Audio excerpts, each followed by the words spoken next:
There's a war for information taking place in our country, and when you talk to the average person, you begin to see why. It's a deeper issue that warrants a deeper look. We frequently talk about how people's beliefs are being polarized, and I don't think there's too much of a debate to be had on that front, but how do people develop their opinions to begin with?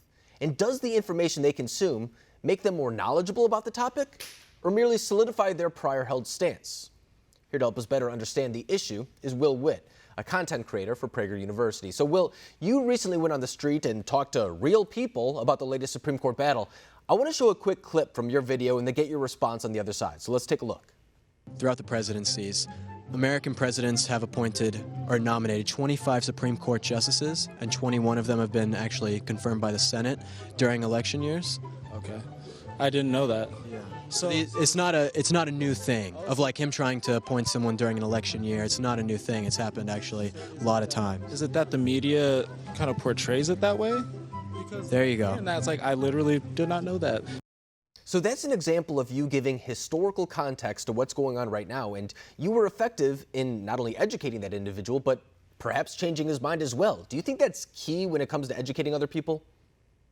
Oh, yeah. I mean, the way that I go and talk to people and asking them the questions, I'm in a very calm way, very non-confrontational. I'm asking them questions to kind of understand their notions instead of going up to them and telling them that I'm right or this is the right way to go about it. I ask them what they think, so they're not automatically put on the defensive. They're more open to having a learning moment where their mind can be changed. I think that's the perfect way to actually change people's minds, is to be more non-confrontational and try and just ask them the questions to get them to have to explain their rationale back to you. No, and I think you were very effective at doing that. And there were multiple times throughout that video, and once again, I suggest all of our viewers go to PragerU and watch that video for themselves. But, I mean, you approach those other people as human beings, and I say that in a sense that you weren't lecturing them, you weren't going up there with an agenda or anything like that. In fact, oftentimes you would say that you were sympathetic to their arguments, which I don't think is something that oftentimes we get in the media. So much of the time it's about pushing a narrative or trying to convince someone one way or the other. And we heard that one individual say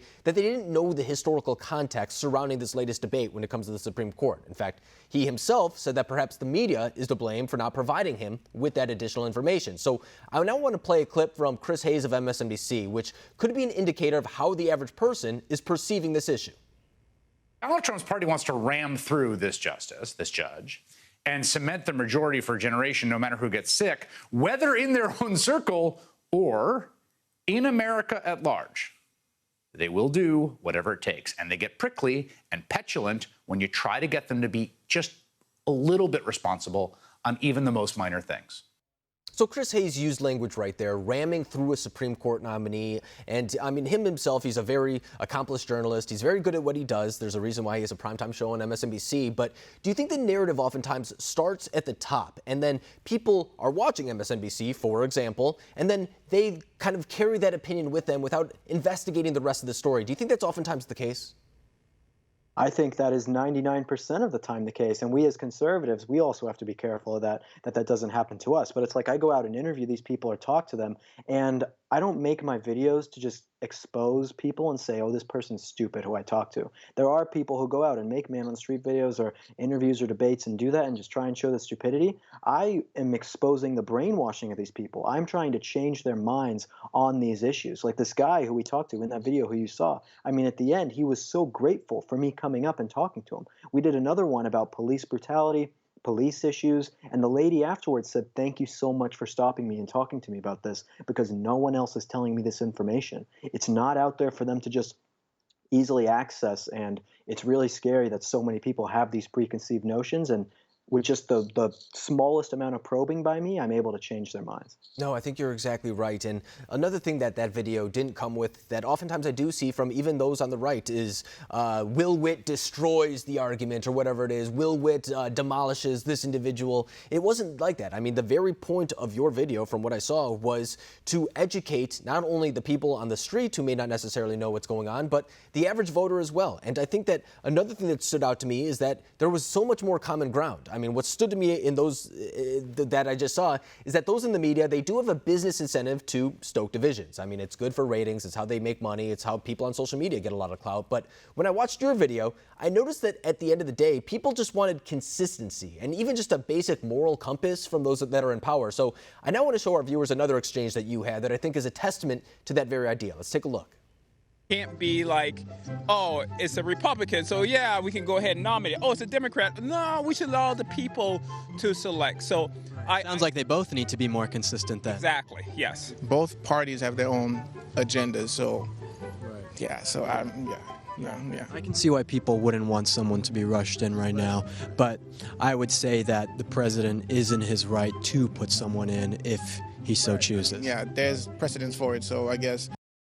So I think the way that you do that is so effective. I mean, saying I can see your idea, but here's a little bit more information that is guiding my decision. And even those individuals that you were talking to right there, I mean, it's so important to understand that it's not as polarized, I think, as many in the media want it to seem. It's not a looming civil war or anything like that. I mean, for a lot of people, they just want consistency. They want elected leaders to act like elected leaders, the adults in the room to some degree. Is that what you're learning more so when you do these videos?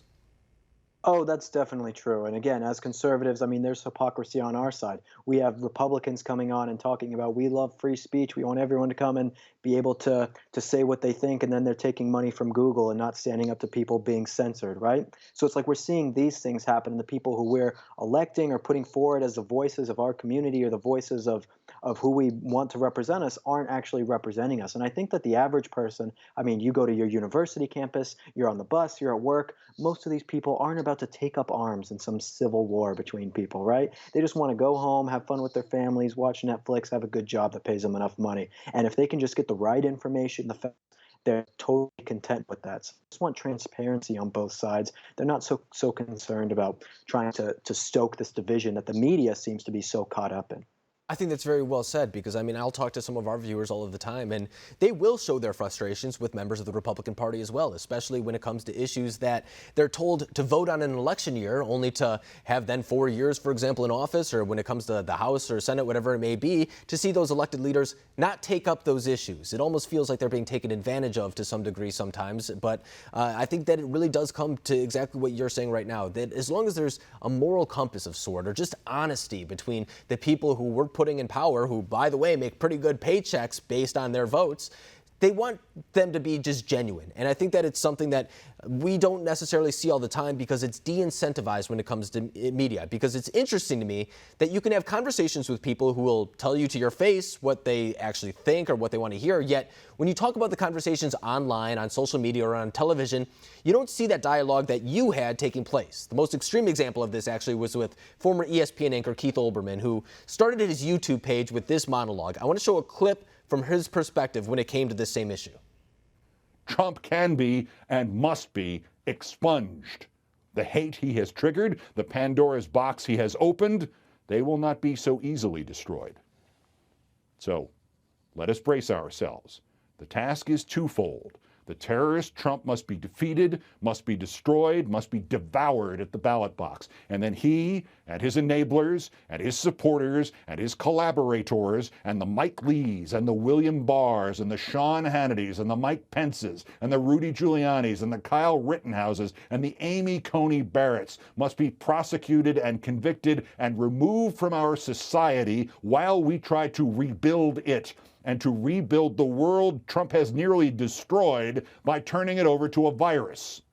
So, Will, I mean, that is a pretty radical take, to say the least. And I would be willing to bet that if you talk to 99% of Americans, they don't want Republicans jailed or Trump supporters prosecuted, whatever Keith Olbermann was saying there. But that is something now that's a video that's been circulated on social media. I guess I'm now responsible for playing the clip too. But it does kind of show you that perhaps maybe the more extreme positions are what makes kind of the headlines right now at this point. Do you think that's problematic of the time that we're living in?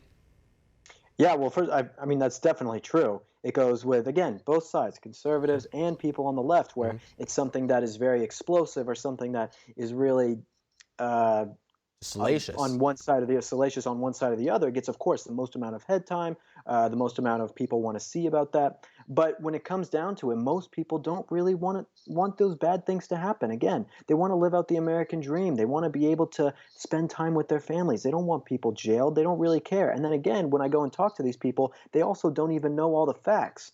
So when they don't know all the facts, they don't even feel responsible enough to even make these kind of extremist claims. But of course, they're very enticing. They're very tantalizing for people to watch and comment on. And when you're on social media and no one can see you and you can remain anonymous, then of course it's going to seem like the world is a lot more extreme than it is. But when you go and talk to people in person, have real conversations, people are not like that in the slightest. No, I think you're exactly right. And as you said, whether it's people on the right or the left, I think that actually some of the most prominent names, Keith Olbermann, whoever it may be, I think they know that the average person doesn't have the full story, and they take advantage of that to some degree, and that helps them stoke fears. Because I think that if the average person, for example, knew the entirety of this situation, knew the entirety of the Supreme Court battle, whatever issue you do want to take, they'd know that the average person isn't calling for Trump supporters to be locked up or Joe Biden, for example, to be locked up or anything like that. It's not even what people want. They want those dinner table items that affect them, the economy, security, things of that nature. So I think you're right to say that it is a little bit of a smokescreen, but I think it's more important than a testament to what you're doing as well, educating people on the ground,